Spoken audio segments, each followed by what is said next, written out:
Hi folks!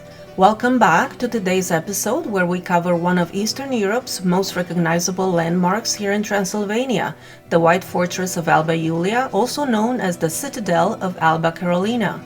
The history of this landmark goes back over 2,000 years during the medieval times when knights lived here and protected the royalty of the time. This location was originally built by the Romans and later became the capital of the independent Principality of Transylvania. The fortress that remains today was built in the 18th century by the Habsburg Emperor Charles VI, and the citadel was considered a major military structure at the time, with 9 huge bastions made into a star shape that you can see from the air. Alba Iulia was the main political, administrative, religious, and military center of Transylvania during all historical periods. In 1599, Voivode Mihai Viteazu, or Michael the Brave, proclaimed himself Prince of Wallachia, Transylvania, and Moldavia here at Alba Iulia, uniting for the first time the 3 provinces of Romania. And in 1918, the majestic citadel of Alba Iulia was the proclamation site of the unification of Transylvania with Romania. And a few years later, in 1922, Ferdinand I of Hohenzollern was crowned King of Romania in the citadel. So in this episode, we will take you on a tour of the citadel and show you how and where the knights lived. Welcome to Second Wind Adventures, where we start the next chapter in our life, where retirement can be fun, exciting, and challenging. Follow along with us as we continue to transition from our regular full-time work life to a more flexible lifestyle that includes cottage living, adventure travel, and our dream to circumnavigate the globe on a sailing catamaran. This is us, Alina and Monty. We would love if you joined us so that we could share with you the trials of achieving our goals. So what are you doing right now? Okay, I'm buying donuts. They're Romanian donuts. I got the smallest portion. They're 9 little mini donuts, and I'm getting coffee for us. So you brought me all the way to Romania to load me up on Romanian junk food? Oh yeah. Okay. Oh yeah, see? That's right here. So, What do you think these are? those are Romanian onion rings. Based on the shape, yeah, you would think they're onion rings. But you put chocolate But on they're them. actually mini donuts with raspberry and chocolate. Yeah, and how are they? They're okay, actually. They're not bad. Yeah, let me try Yeah. one.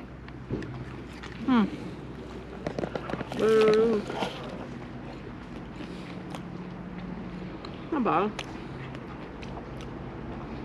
More Kind of doughy. Doughy, I know.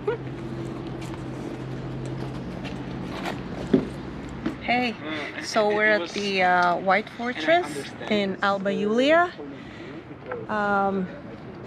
Apparently it's spread, it's quite wide, so it's on a fairly wide area. So we're gonna start here. It looks like a church of some sort. Chapel, yeah. Or a chapel.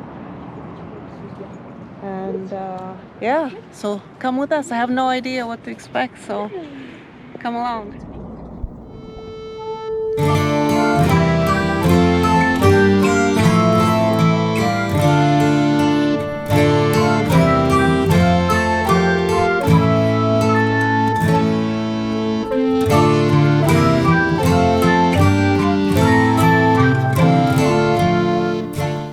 There are 2 cathedrals in the fortress.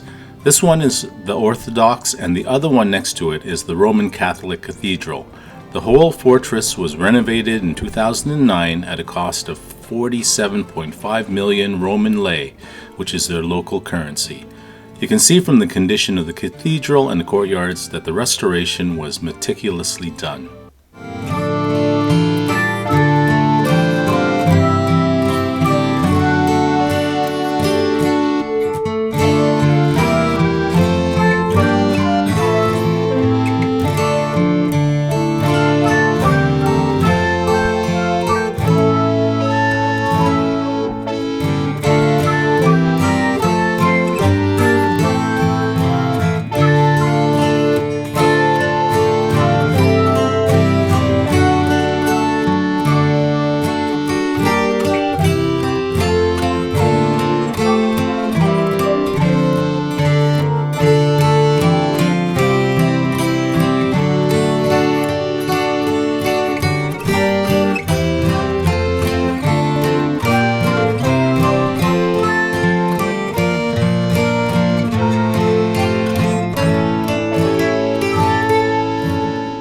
as we walk outside the cathedral, actually, you'll notice that you can drive right into the Citadel and park right beside the historic building inside the fortress.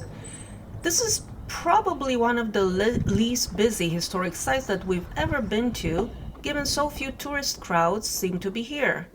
Perhaps fortunate for us, since areas like this in Eastern Europe remain mostly undiscovered by most Western tourists. There were quite a few vendor stalls outside that sold souvenirs, drinks, and traditional Romanian snacks to visitors.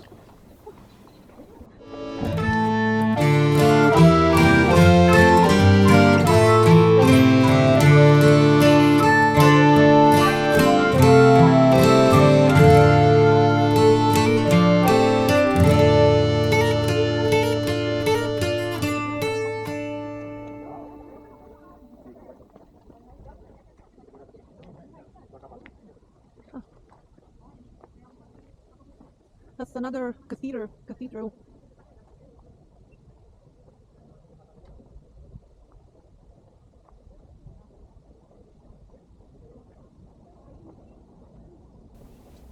Here we pass through one of the many gates. The many gates represent three different eras, beginning with the original Roman fort built in 106 AD, followed by the medieval fortress built in the 16th and 17th centuries, and the Vauban fortification built in the 18th century, each one encompassing the previous and increasing its size and grandeur.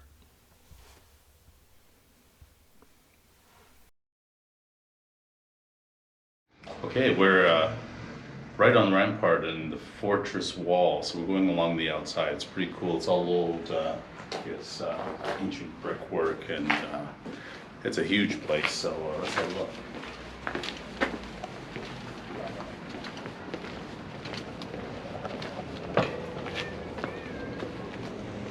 The city surrounds the entire fortress, so hopefully I can get the drone up and we can see what it looks like from the air. But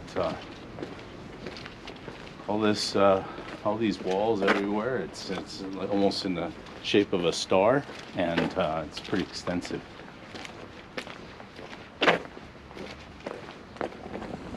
That leads out into the street. Yeah, it leads out into the street and to the outer wall.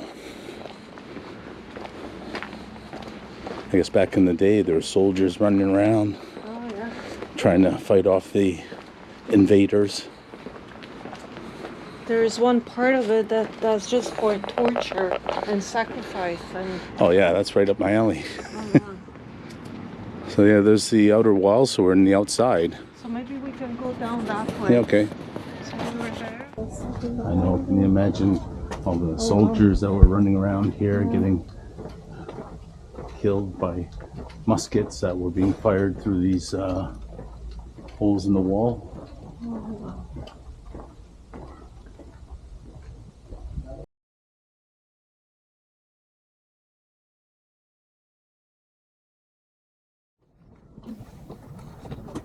After walking quite a few kilometers inside the fortress, we decided to speed things up and take a shuttle bus tour of the outer ramparts of walls of the fortress to give you an idea of the magnitude and size of area it covers. We had read that this fortress was only stormed once by about 8,000 Hungarian soldiers in the 18th century who were unsuccessful at besieging the fortress. While driving along the former moat between the ramparts, I began to imagine what it may have been like storming the fortress and ending up here, basically a shooting gallery from both sides.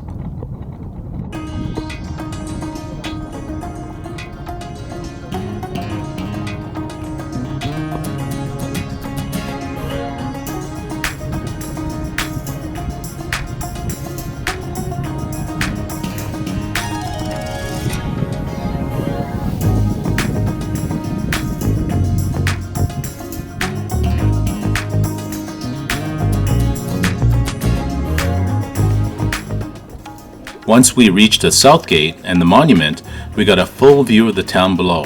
In medieval days, more than 20,000 serfs who worked here to build this fortress lived in the homes below. The southern gate is part of the Roman camp or fortress that was built in 106 AD. This is called the Principalis Dextra Gate and was constructed by the Roman 13th Gemini Legion, who are based here to guard the land and supervise the transportation of gold and riches back to Rome.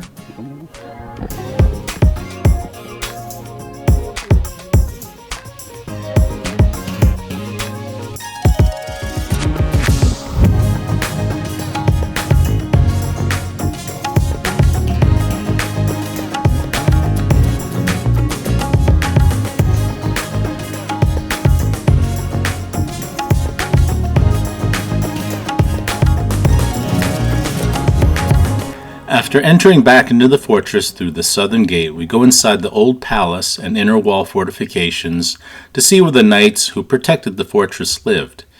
It was so cool seeing how these knights lived within the fortress and how dim it must have been in those days, having only light by torch.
So as we come back out into the massive courtyard areas of the fortress, we're gonna leave you here.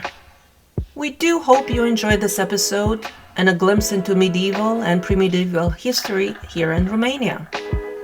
Please don't forget to like and subscribe to our channel, as it helps us with creating the content that we publish for it. See you next time. Thanks for watching.